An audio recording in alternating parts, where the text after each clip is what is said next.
Assalamualaikum warahmatullahi wabarakatuh. Di video kali ini kita akan membahas tentang kimia analitik dengan materi penggolongan dan tahapan kimia analitik.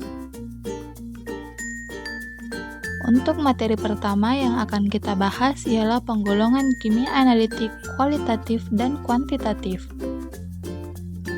Jadi, kimia analisis itu adalah ilmu atau studi yang mempelajari tentang pemisahan, identifikasi, dan kuantifikasi komponen kimia yang terdapat di dalam suatu contoh. Kimia analisis dibagi menjadi dua, yaitu yang pertama kimia analisis kualitatif dan yang kedua adalah kimia analisis kuantitatif.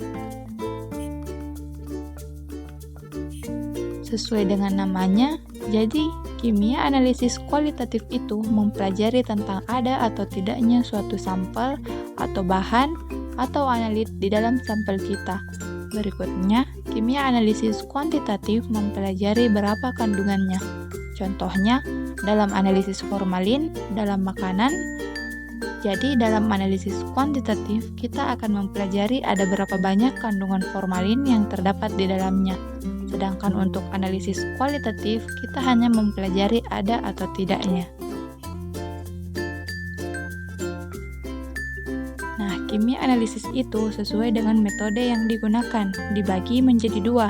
Ada yang metode konvensional dan ada yang menggunakan instrumen yaitu kimia analisis instrumental.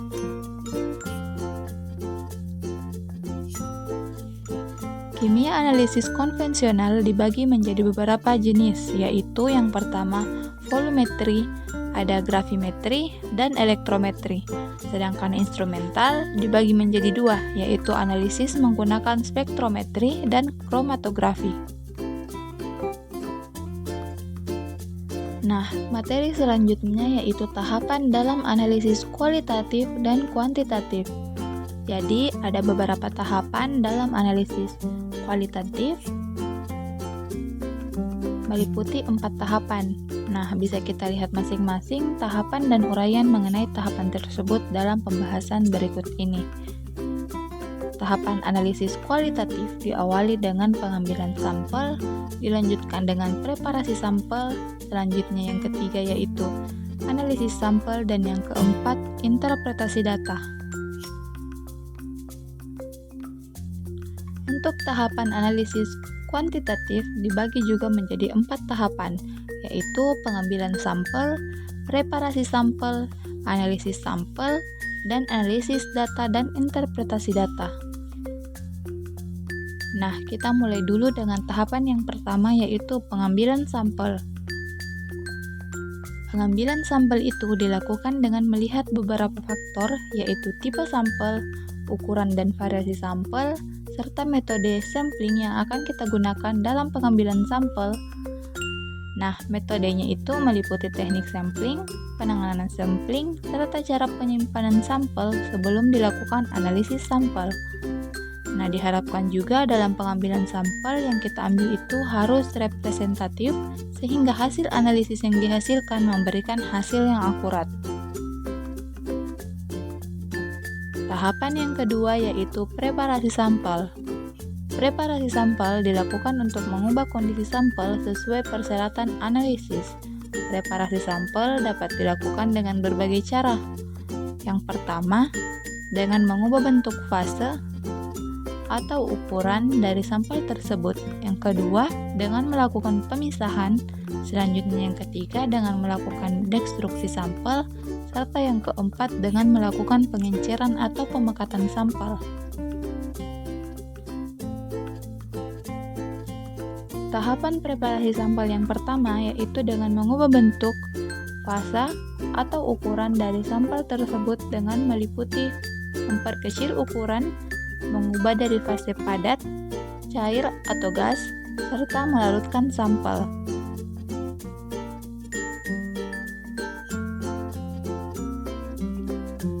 Nah, tahapan pemisahan preparasi sampel yang kedua yaitu dengan pemisahan. Pemisahan terdiri dari dua proses, yaitu ada proses fisika dan ada juga proses kimia. Nah, proses fisika dapat dilakukan melalui filtrasi, sentrifugasi, serta destilasi. Sedangkan pemisahan kimia dapat dilakukan menggunakan kromatografi, ekstraksi, atau ekstraksi fase padat.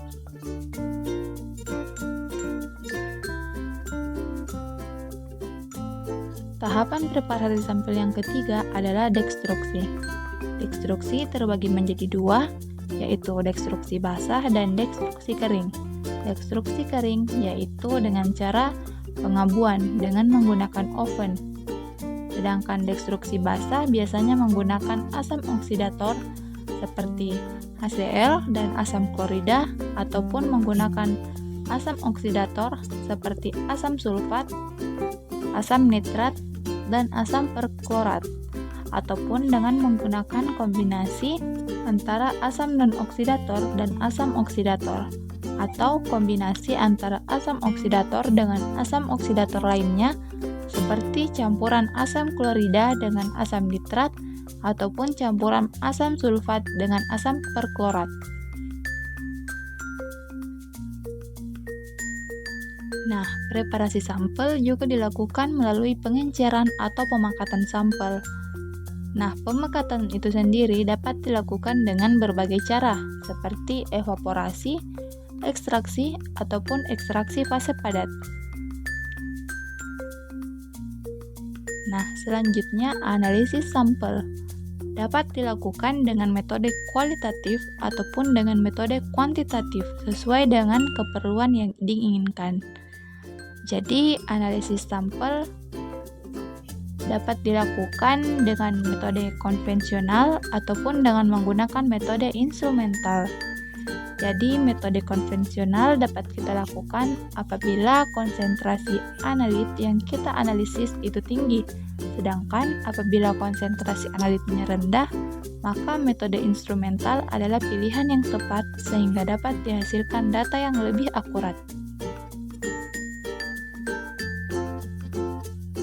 Pemilihan metode dapat dilakukan dengan mempertimbangkan ketersediaan alat dan bahan yang ada di laboratorium. Jadi, dalam memilih metode, kita juga harus mempertimbangkan metode yang kita gunakan.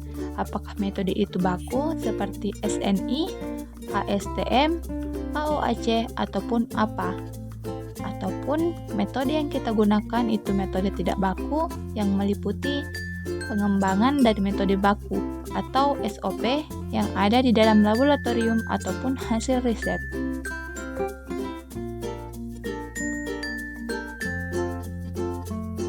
Apabila menggunakan metode baku, maka sebelum analisis dilakukan, perlu dilakukan verifikasi metode. Sedangkan jika kita menganalisis dengan metode tidak baku, maka sebelum dilakukan analisis, kita perlu melakukan validasi metode yang kita gunakan. Langkah yang keempat dalam analisis kualitatif adalah interpretasi data. Jadi, interpretasi data dalam analisis kualitatif dapat dilakukan dengan menggunakan acuan standar ataupun referensi. Sedangkan langkah keempat dalam analisis kuantitatif yaitu analisis data dan interpretasi data. Pada tahapan ini kita harus betul-betul memperhatikan rekaman data yang dimiliki, rumus yang digunakan, reaksi kimia yang terjadi, aspek stoikiometri yang digunakan, perhitungan, konvensi satuan, penggunaan angka penting, serta menentukan ketidakpastian hasil pengukuran. Semua tahapan ini nanti akan menentukan kesimpulan hasil pengujian yang kita lakukan. Demikian tadi penjelasan mengenai penggolongan kimia analisis serta tahapan dalam kimia analisis.